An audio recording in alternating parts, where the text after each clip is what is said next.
Hey, what's up, everybody? Hopefully, your weekend's off to a good start. Got a couple more days left, so enjoy it. Now, we're talking about the gentleman. Of course, they describe him by his skin color, black, who was seen on camera, posted the video beating up an old white man, I guess a 75-year-old veteran. Now, I'm not too concerned about that because the police arrested him. Justice will play out the way it needs to play out in that.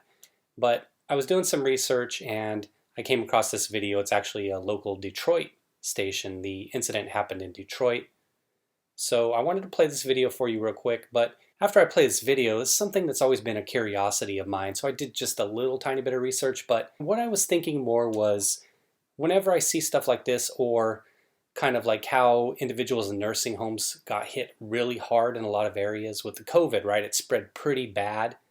And obviously they have those risk factors, age and everything like that, but that enclosed group and the elderly individuals were hit really hard by this. So I wanted to examine why it seems like we have a culture here in the West of just sticking our old people in nursing homes, whereas from my perception, other cultures don't. Say individuals who live in Asian countries, Philippines, Thailand, Vietnam, Japan, China. I don't know if it's the same there, but this is just my perception.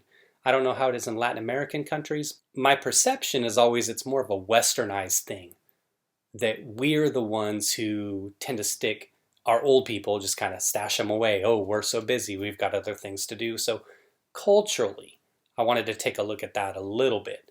But let me play this video for you real quick, and then I'll show you a couple articles real quick that I found about statistics in the US in terms of nursing homes.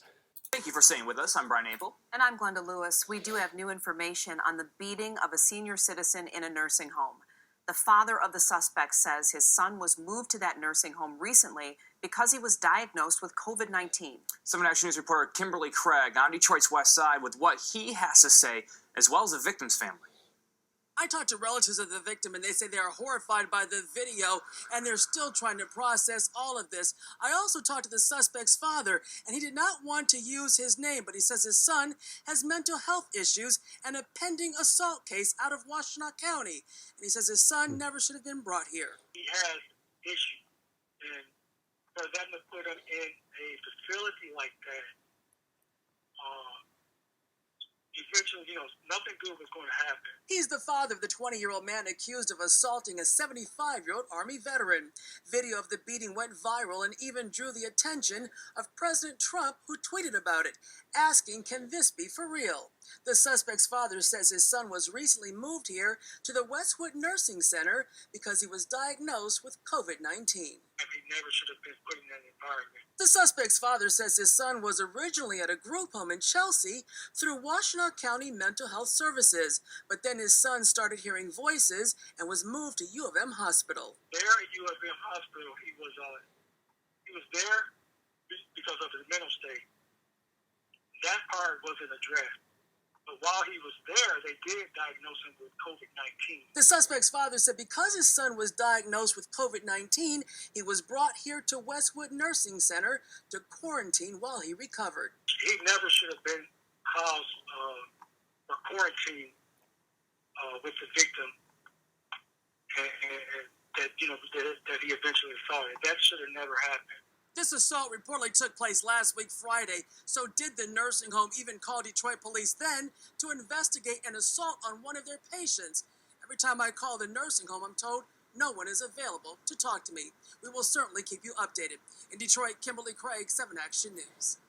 Excellent work there, Kimberly, getting out on the scene and initiating those phone calls to the nursing facility. Not surprisingly, they decided to do the old, "Oh, nobody's here that can take your call" thing, or "We're not picking up." Well, the first thing I noticed in the video, they were talking about that they had reached out to some of his relatives, the victim that is. So my question was, if he's got relatives out there, and I understand not every situation is the same, sometimes people need specialized care, and families can't do that for their loved ones, but whenever I see stories like this, it kind of hurts me when I hear about elderly individuals and how it feels like a lot of times they're just abandoned once they get too old for their family to take care of fully, or they become too much of a problem. And again, like I said, not every situation is the same, but they just kind of cast them away, pay somebody else to deal with granny or grandpa. So, it saddens me. I wish our culture wasn't that way. I wish we were more of a culture where we looked after our elderly, that when you're growing up young, your parents raise you, right? They sacrifice for you. So even if it's inconvenient later on in life, you're able to reciprocate all that they did for that first 20, 25 years of your life, raising you and bringing you up right, putting a roof over your head, putting you through school or what have you. So it'd be great to see some reciprocation, but again, not really too concerned about the justice side of it, although the dad did talk about mental health issues for the individual and a pending assault charge already. Now, obviously, what he did, I mean, there's no excusing that. He was on there using the, hard R and saying F this and F that and, using some expletives at the elderly gentleman. But hey, man, 75-year-old vet, I saw the video. He was bloody afterwards. He covered up pretty well, man. He was taking it. I'd imagine he's probably one tough old bastard, that's for sure. Let's take a look at some statistics real quick. And information was hard to come by, but these were a couple of things I was interested in. All right, this is from Health Affairs. This is really aged information. It's 2011, but just briefly wanted to touch on a couple of things it says here. So we'll read a little bit here. It says, growth of racial and ethnic minorities in U.S. nursing homes driven by demographics and possible disparities in options. I'll link this in the description if you want to read it. We'll just read the abstract here. Between 1999 and 2008, the number of elderly Hispanic and Asians living in U.S. nursing homes grew by 54.9% and 54.1% respectively, while the number of elderly Black residents increased 10.8%. During the same period, the number of white nursing home residents declined 10.2%. These shifts have been driven in part by changing demographics, especially the fast growth of older minority populations. However, the numbers of minority residents in nursing homes increased more rapidly than the minority population overall, even in areas with high concentrations of minority populations. Thus, these results may indicate unequal minority access to home and community-based alternatives, which are generally preferred for long-term care. When designing initiatives to balance institutional and non-institutional long-term care, policymakers should take steps to reduce racial and ethnic disparities. Okay, we got some statistics there. Typical of most things, they go off on a racial rant, so I don't even want to bother with the rest. But I was interested in the growth numbers. I thought, and I didn't take this into consideration when I was starting the research, I was thinking that it would be up for all ethnicities. Now it looks like they're separating out nursing homes here from alternative options, community-based alternatives. I didn't think that through in terms of the difference. A nursing home and a community-based alternative, to me, they're all lumped together. Now, obviously, if you go on and read some more in the article, it would talk more about that in terms of how they break that out. But the point is, interesting how increases in Hispanics, Asians, Blacks as well, which coincides with the increase in population of those relative to white individuals. Obviously, the white population in the United States has been on the decline for quite some time. So you would expect to see more individuals of other colors living in these nursing homes. So let's check out something else. This is from US News, and this was actually just last year, so something more recent. Nursing home facts and statistics. This is what I was looking for. And we'll just kind of skim through some of this in brief, little things I thought might have been important. So it says, who lives in nursing homes? A lot of people. There are about 1.4 to 1.5 million people living in nursing homes. Now it says here, they typically need help with one or more of the activities of daily living, such as eating or preparing meals, bathing and dressing, going to the toilet, managing medications, moving around in the residence, or getting to other locations. And again, I'll link this article in the description as well. But here's a breakdown. 7.8% were 95 or older, 33.8% were 85 to 94, 26.4% were 75 to 84, and 16.5% were 65 to 74. That doesn't add up to 100%, and it says here this means that 15.5% of the nursing home population is under 65. Gender, ethnicity, and medical conditions. And I was more interested in not so much gender, but the ethnicity. So it says here, actually, women make up about 2/3 of the nursing home population, 65.6%.